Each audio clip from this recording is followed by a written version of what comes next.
welcome to Dream It, Dare It, Do It. Live the life you want. Today I'm giving you a special episode. I don't have a guest, but something that I haven't told you is that a friend of mine, Georgia Bazin, and I have started a community that's called the Flow of Life Community. And we've been exploring creativity in this. And so if you would like to sign up to the community, it's free. It's a Facebook group. You basically sign up, join the community, and then when we have an exploration, we're going to post about it and we're going to invite you to come. But the thing that we also do is we also do creativity interviews, and Georgia does that actually. And Georgia's been doing quite a few. So we have a special YouTube channel that's called the Flow of Life Community. So I'm going to put it in the links. You're going to have that all in the description. And so I thought I would share with you today a conversation that she had with our teacher, Neill. I thought it was a fantastic conversation. I got something out of it. And I thought it would be fantastic to share it with you since I don't have an episode. Therefore, this is what follows. Hope you have a fantastic day. Still dream it, dare it, do it, and live the life you want. And see you next week. Bye. Hi, my name's Georgia Bazin, and this is the Conversations for the Flow of Life. And I'm here today with the exquisite Neill, whose camera may look a bit squiffy, but he'll be fine. Yeah, where do I have to leave to make myself look like? It is the other side of the continent. So, Michael, I explained roughly what these are about and the fact that it's looking at creation. And actually what came to me as I was walking my dogs around the garden between rain showers here was all these conversations. Are God talking to God? For God's sake, don't tell anyone that, though. I mean, that's right, but it sounds pretentious. You don't want to say that. No, well, it's when whether you describe it as God or life energy, whatever you wish to give it a name of, it's really that simple. Just coloured in the flavour of us. Yeah, I remember the first time I ever described it that way was bizarrely, in retrospect, working with a sales guy. And he'd come for coaching. And I just said to him, I mean, look, really all sales is God selling God to God. What did he say? It landed so deep. We really never went, that was it. Like that became the rest of our time together, was just seeing the truth of that more deeply. And it for me, and maybe I'm jumping the gun, maybe you're going to ask me a question that would have set up this answer better, but one of the most powerful things about coming to life from a creator place, it's not like ultimate creator, like not like the creator of everything, but just as a creator, is it's an unlimited energy. It's tapping into something that is pre-existing, and so it is inherently available, it is inherently possible, and it can be relatively effortless. And I say relatively because I've never created anything that really was effortless as in I didn't do stuff.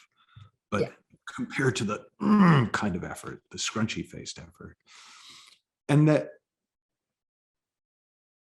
when you come to life as a creator, there's no stress in it.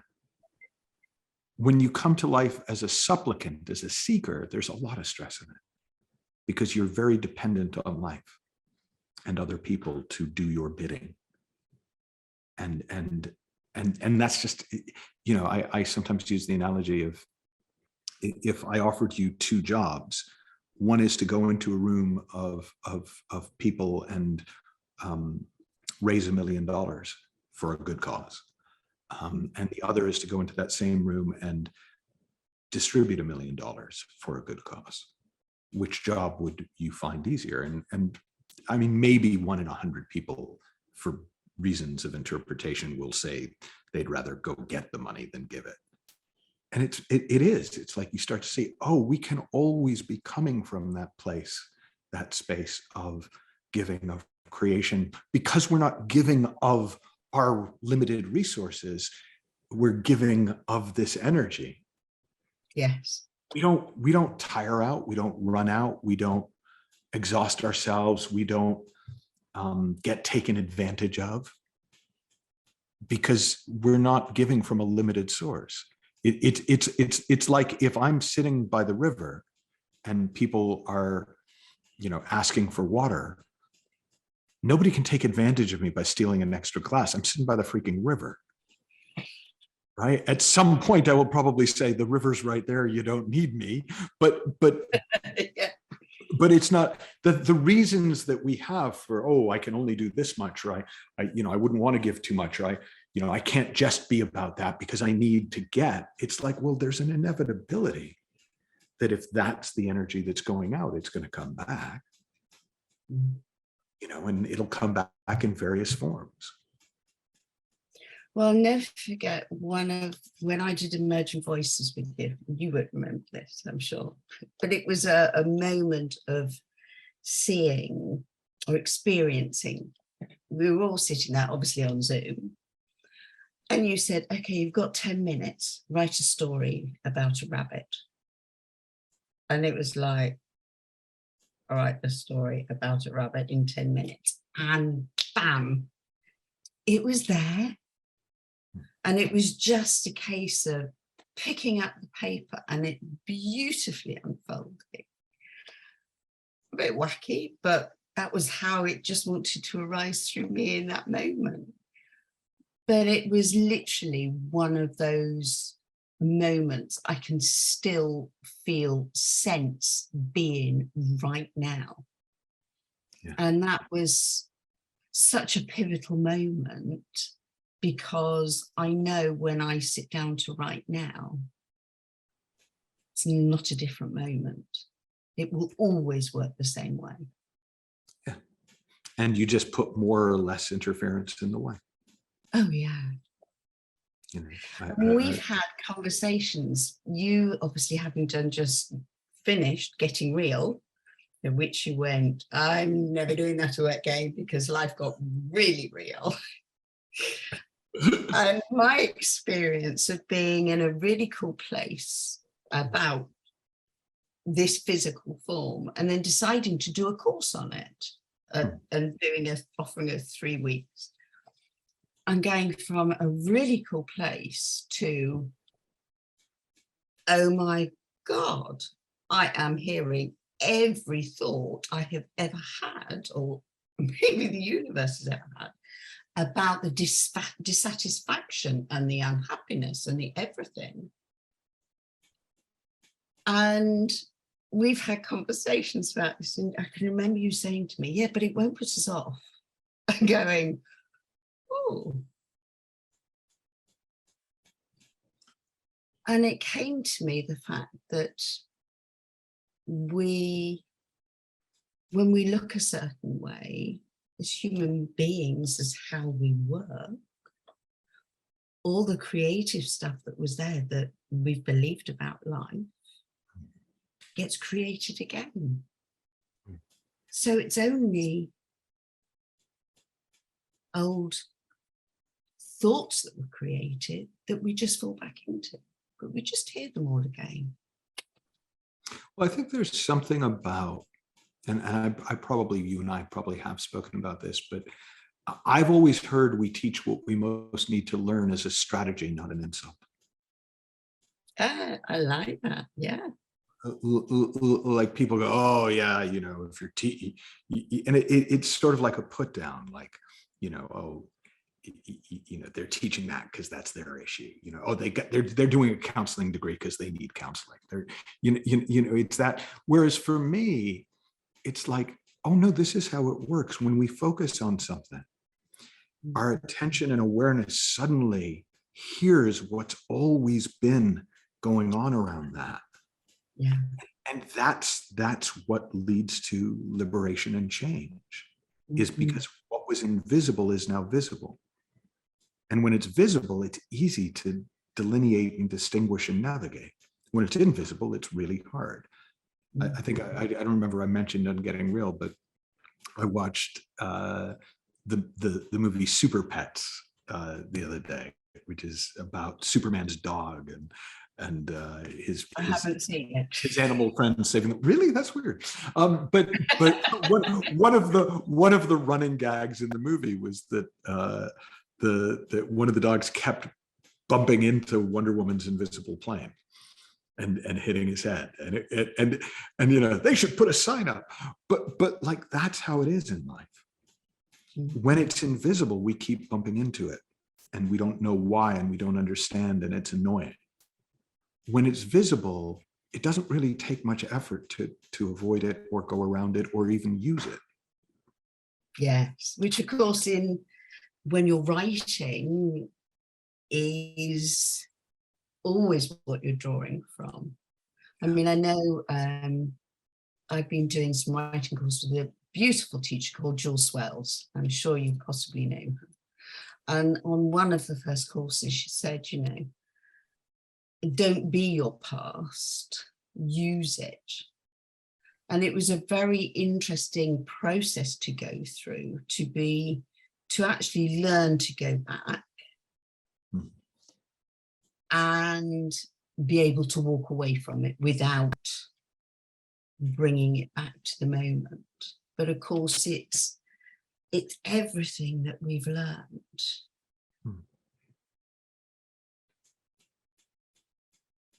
And my learnings, in essence, are no different to everyone else's. Well, I think the power is that they aren't and they are. So there's a universality to experience. So in many ways, when we get honest and specific, we become more universal and relevant. Yeah. I think it was Robert Frost, the poet, who said, "No tears in the writer, no tears in the reader." Yeah. Like, if you're not willing to go there, you can't really take anyone there. But if you're willing to go there, people, not everyone, but people will come. They'll come with you. They'll recognize themselves. It will evoke their stories. It will captivate their imagination. They will cast themselves as the hero in your story. They will imagine themselves into it. You don't have to do that bit. You just have to write honestly and we can say from the heart, or from just as clean as you can. And the way people's minds works will do the rest. We're great creators, aren't we? I know when I read Steve Chandler's book, Creator, and I think I cried through a lot of it. Yeah. Just for the recognition of, yes, we're all of that. And again, understanding, as you're talking about, that creativeness of, he opened his heart and he shared everything. He was on the page. Yeah. And Steve is a great example, just because I happen to know him, of somebody who really just he lives from well, I mean, you've got to be some perks. No, but there's a certain element to which it can be neurotic and that, but there's an element to which most creators I know, and by creator I mean people who identify with that aspect of life, they think of themselves that way, they celebrate completion by starting the next one. Right? It's not like, phew, I don't have to do that again for another 3 years. It's like, oh, I'm done, let me start on the next. And it's because there's such a freedom in being in that creative flow that you don't really want to take yourself out of it. It's not exhausting, so you don't need a break. And yeah, you find ways of marking. I have a former client who writes and makes movies, and his way of marking the completion is he starts on the next one and buys a piece of art that for him connects to the project. So there is a marker. There is something, oh yeah, that was from when we made that movie. But it's not a, how long can I live off my bank balance till I need to create something else? It's I want to be in this energy. I want to stay in this creative energy. And It feels like breathing and taking that every breath that is life-sustaining when you're in that flow.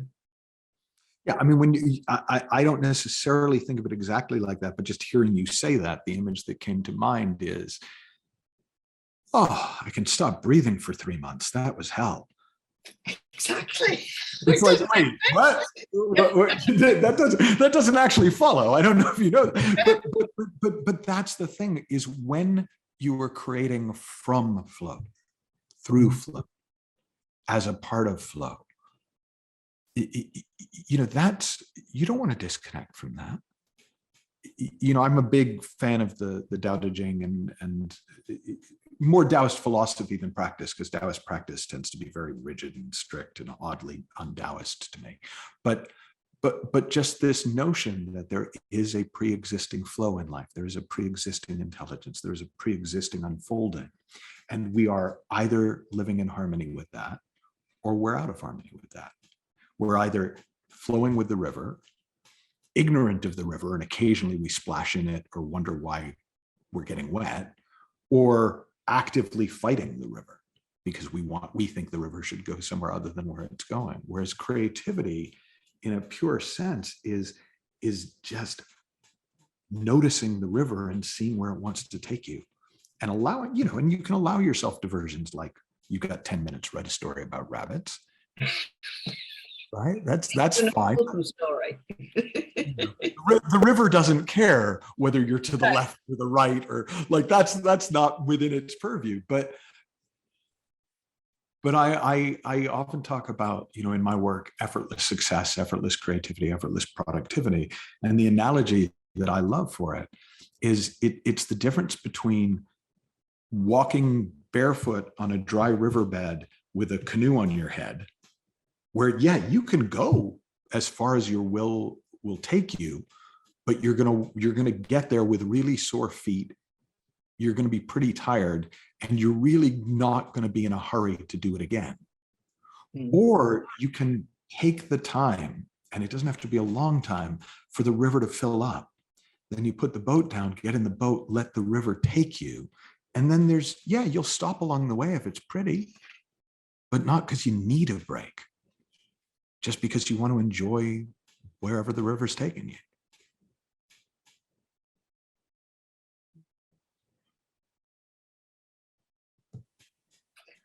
And of course, if we could only see that is the same in every part of life, not just when we're writing or when we're painting or doing the gardening, that it is actually, it works through everything. Yeah.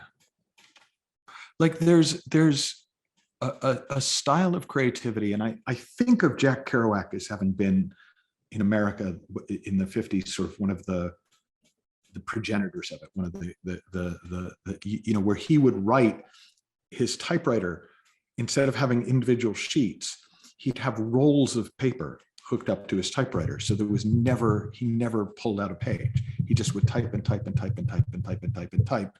And they wound up with a roll of writing. That kind of stream of consciousness, coupled with craft, creates incredible art, whether it's, painting or sculpture or music or writing.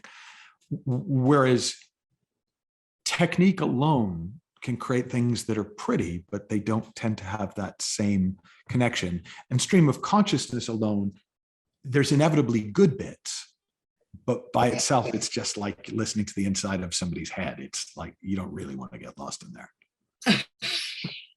But there's something about combining the two where you really let it rip, but you know, hey, this is going to be revised and reiterated and revised and reiterated. And this idea of the one shot, oh, I wrote it all in one go. Well, you know, the Beatles wrote this song in 10 minutes. Yeah, that happens occasionally, but it's not the goal. It's one of the kind of cool things that happens occasionally. It's one of those, exactly, yes. I mean, George Harrison did a talk, I listened to it recently, where, you know, he talked about the fact that, you know, when these songs arrived in moments, that there was a really clear sense that it wasn't from them. Yeah. And well, Jim Carrey as an actor. Bob Dylan described it as the songs are in the air and I just pull them down. And of course, there's the beautiful poet, and her name totally escapes me in the moment. Actually, it's not the poet, it's the lady who wrote, the name totally again gone at the moment. The poet's name, I think, is Ruth Stone. And where she talks about being able to feel the words coming towards her and running to catch them. And that, you know, I don't want to miss this one. I can feel it, but I don't want it to get away.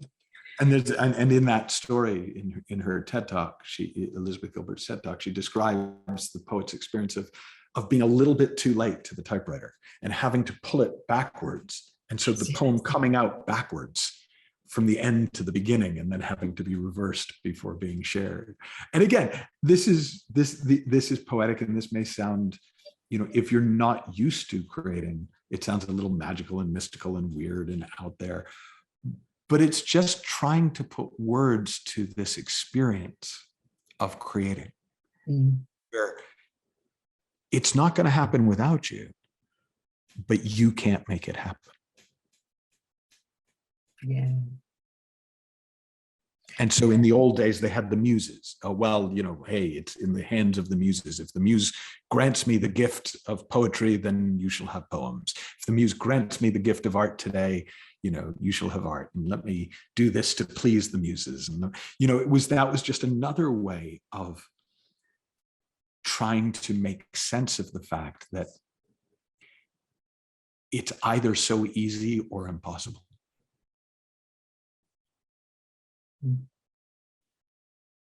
Oh, and that is so true. I mean, I know when I paint, and I used to paint with a teacher, so there was someone always going, yeah, that's right, that's wrong, that's this, that's that. So I was very judgmental of what I produced many decades, because yes, I'm that old. Later, when I started to paint again, I was doing it from a whole different place of also this understanding of life, or getting the feel of it, actually, even before I did Supercoach. So there was something already tinkling there, where something, I could feel it baking. It was cooking itself. It was forming. It was, and then all of a sudden, it was just there.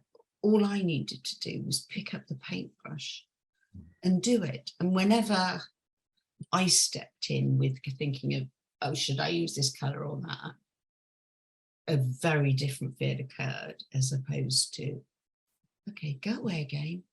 Just let me use you, and see what comes to life.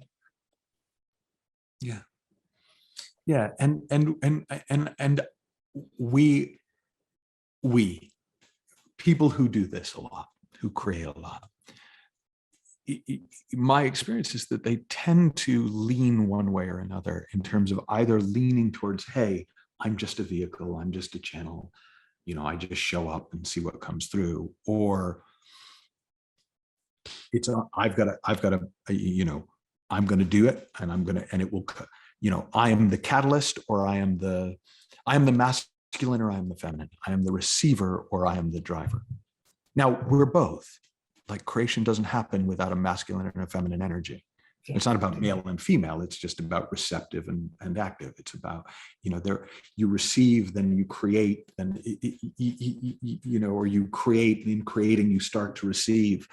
Like, there isn't a right way to do it, but both energies are going to be present. Yes. Well, it has to be, because there isn't a doer, but there's an action doer. Yeah, I mean, I want to play. I think my favorite metaphor over the years has been midwifery, creative midwifery, that I am assisting something in being born into form. Yeah. It's not quite mine, but I am a very active participant. And then sometimes I'm pregnant. Right, like I remember going. Okay, it's a bloody miracle. I remember going. I remember meeting with my literary agent and saying to him one night, "Hey, can you take me out, get me drunk, and prompt this, because I feel like there's something there that wants to come out." Yeah. And he did. He knew what I meant. Like, that wasn't as weird to him as it might sound to somebody listening to us now. And that was The Space Within, I think, was the book that came out of that. And it was already there. I didn't know what it was, but I could feel there was something wanting out. And so that's, again, as you do this more and more, you realize both that you can just show up and create something because somebody said, "Hey, tell us a story about rabbits." Yeah. But also, sometimes it's in there and wanting out. Oh, definitely.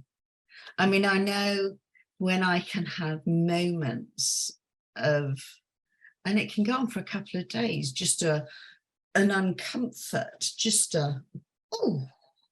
something's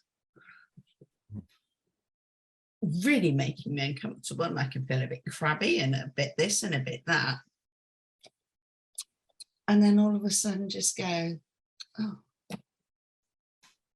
just going, right, just going back, whatever it may be will come to me.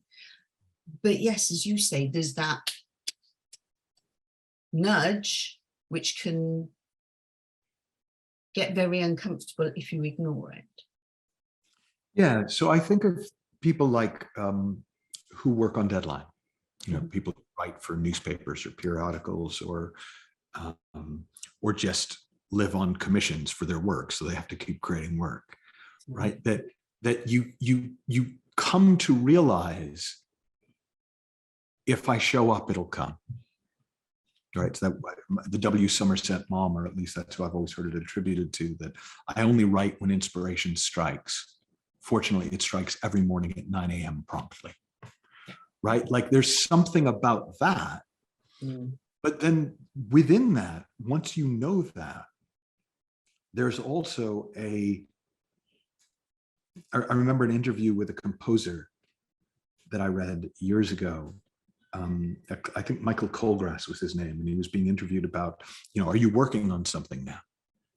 And he said, well, I've been spending a lot of time on my own fishing, so probably. Right? There's also that, just kind of knowing sometimes you just need to soak in it for a while, and then it'll come.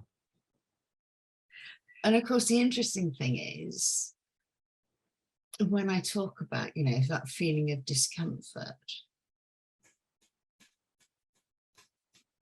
do I even get to decide the time that it's ready to come out? Well, see, I think this is one of those questions that people want an answer to, and I don't think it helps. There is one. Because sometimes would be the honest answer. And how would we know would be the other honest answer. Like did it come out now because I made it happen, or did it come out now because this was the time? This was the time it was meant to come out. Like that's I think they call it non-disprovable. Like, I don't know. Yeah. But there is something about knowing that if I show up and make myself available, stuff comes.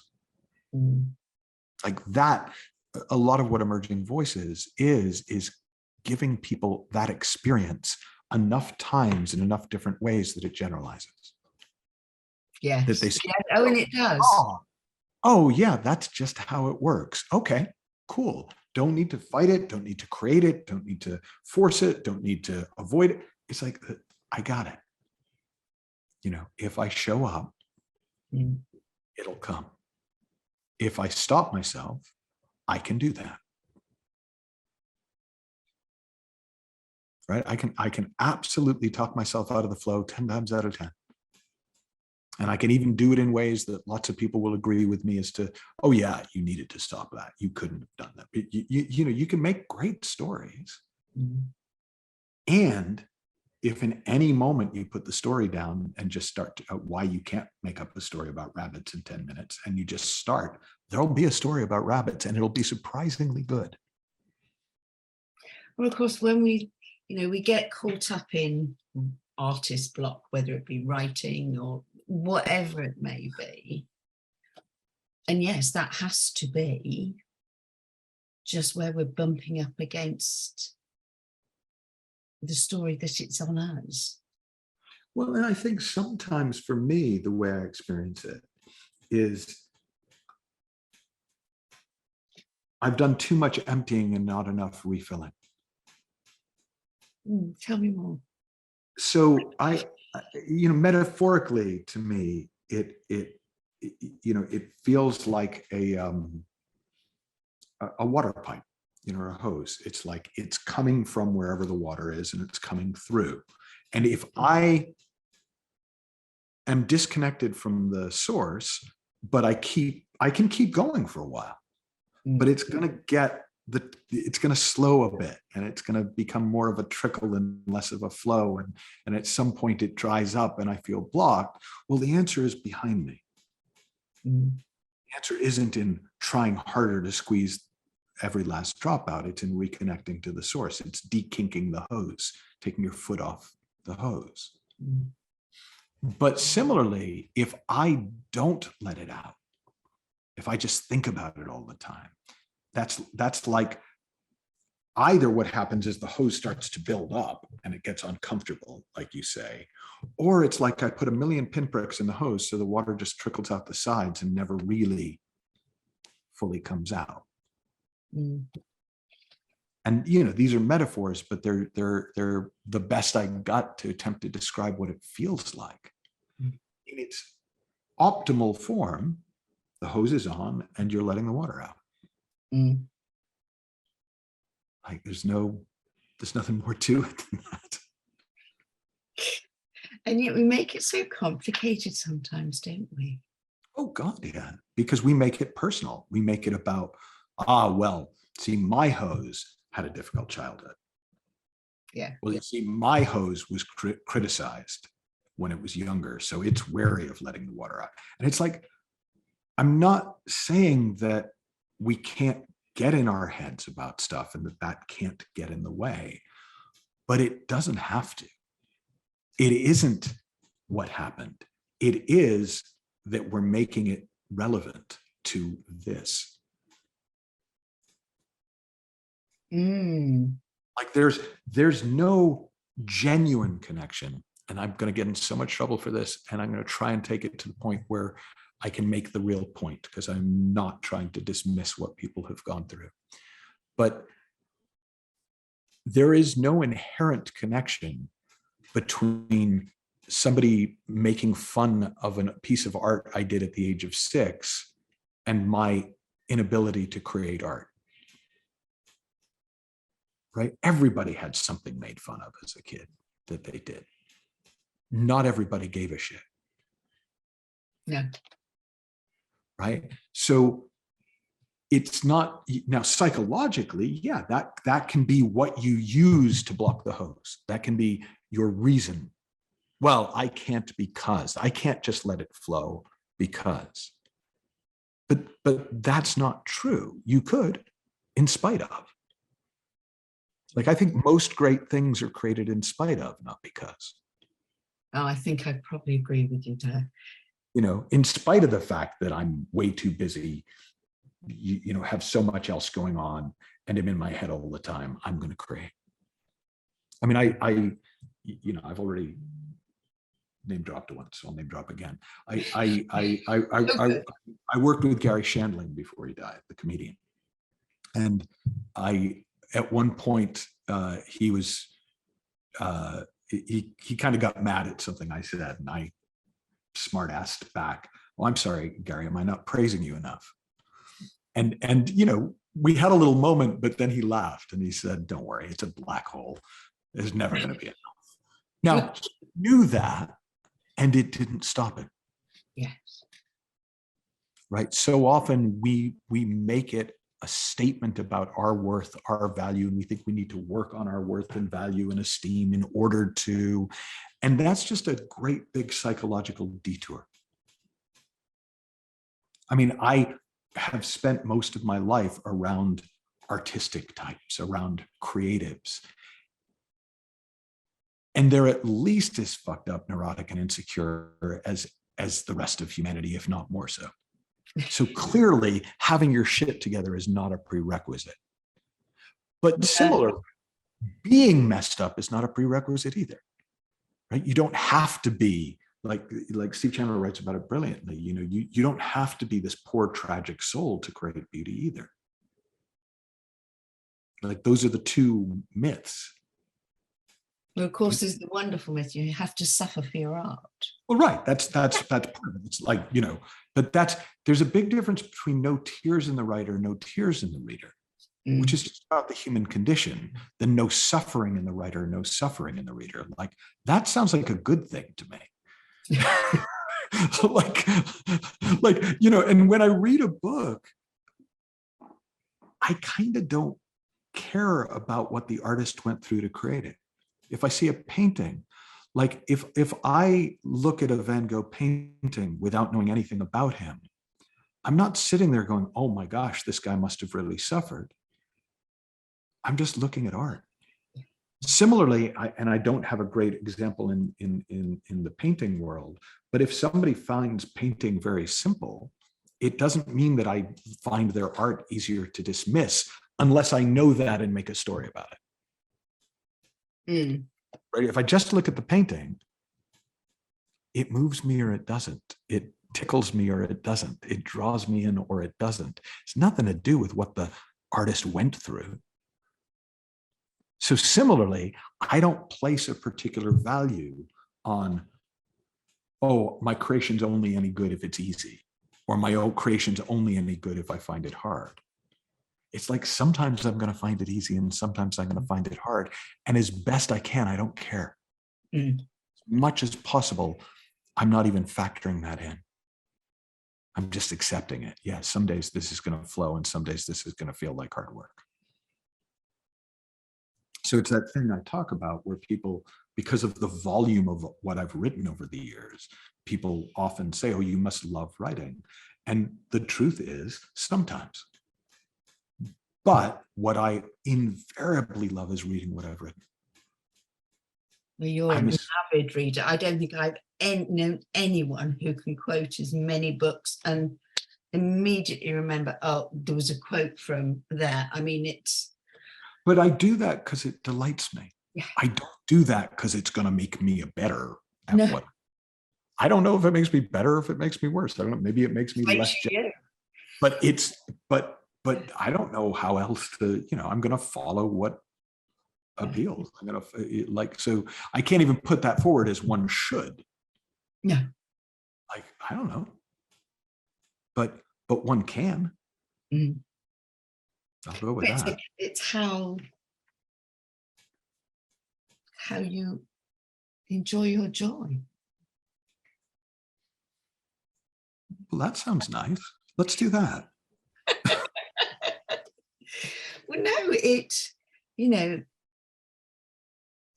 anything is only life-lifing, but we might as well enjoy it. I mean, It's quite what there is a Phil romance. do. There is a romance to the suffering artist idea, right? Like there's something about, you know,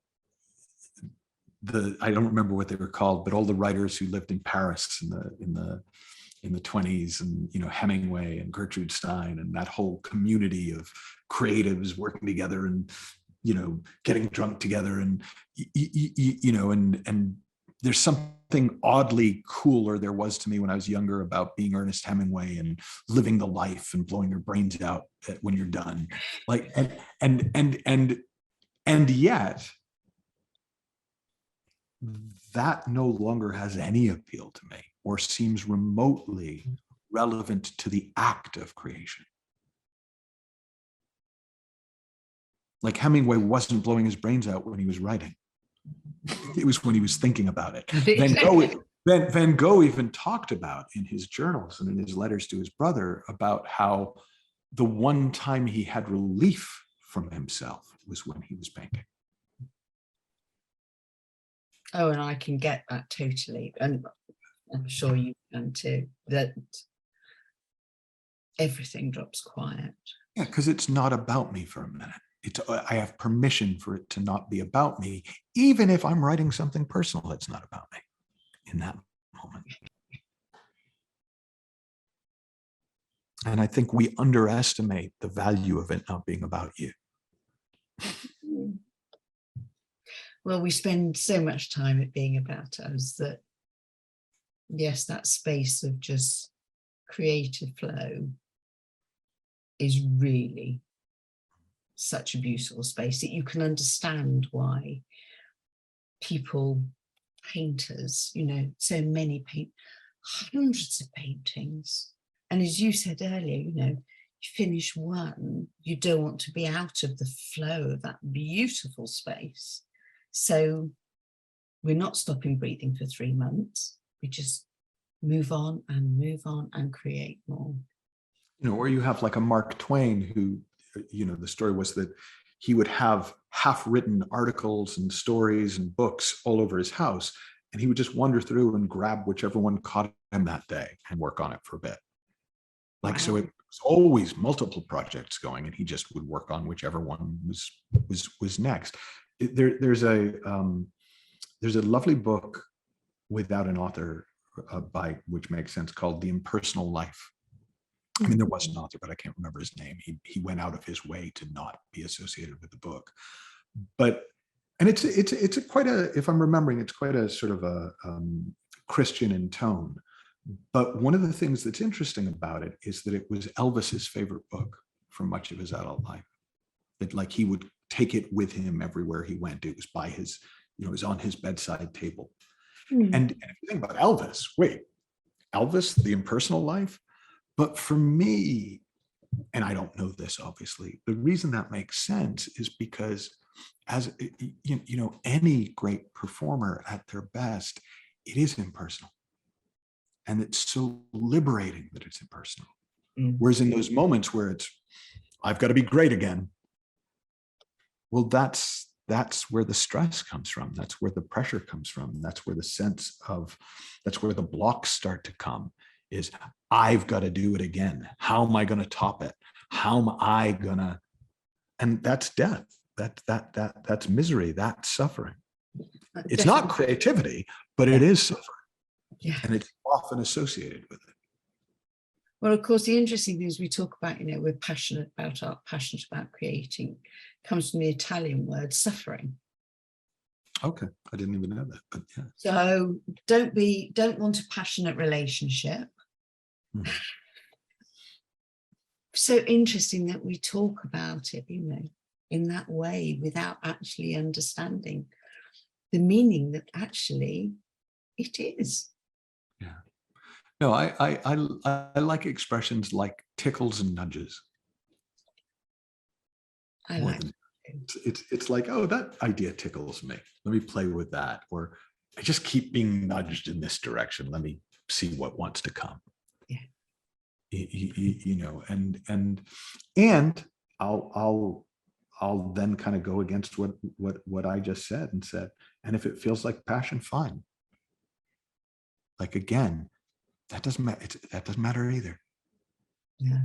In the end, what are you creating? And is it do you love it? Not do you love the process, but do you love the result? Yeah. And then you can find ways of being more and more easy with the process. That is really true. Because I know we talk about, sitting in the feeling. And probably for the first time in the last 48 hours, I really sat in the feeling of what was going on up here. And for the first time, didn't listen to a podcast, didn't do my writing, did absolutely nothing, but sat in the feeling of, I would describe it as feeling fractured. Woke up this morning and I was absolutely fine. I wasn't fractured anymore. So it can't have been real. What I love about that is that's what you need to do this time. Like, not, oh, therefore, what I need to do is I need to just sit with the feeling and not do this and not do that. It's like, no, this time, that's what made sense to you to do. And there's something about the real-time nature of creativity. Like, it happens now. Yeah, I might go back later, but when I go back later, I'm working on it now. Always. And so while we'll describe it as a process, it's a real-time phenomenon. And in real time, it comes out how it comes out, and it just is what it is. Like I think that's we get obsessed about means, like how do I? And it to my mind, when it comes to creating, it's like, it's not completely who gives a shit, because once you're creating, yeah, it's nice to be able to create with more ease and well-being and effortlessness and all that. I'm all for it, but it isn't the primary point to me. Like create. If you want to create, if you're moved to create, if you're nudged or tickled, create. Over time, your craft will develop in a way that pleases you. Practice. But initially, just get it the fuck out.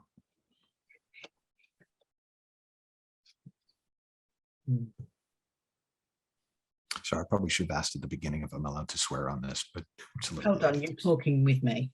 That's fair. I must have been. I laughed earlier when I thought, the only consolation, Mike, if I use the word fuck, he won't be shocked. Yes, well, Anybody else is, I'm sorry. I don't think she means it. Thank you, Michael. Oh, a pleasure. So nice to see you. Beautiful. I love you, you know that. Yeah, I do. Thank you.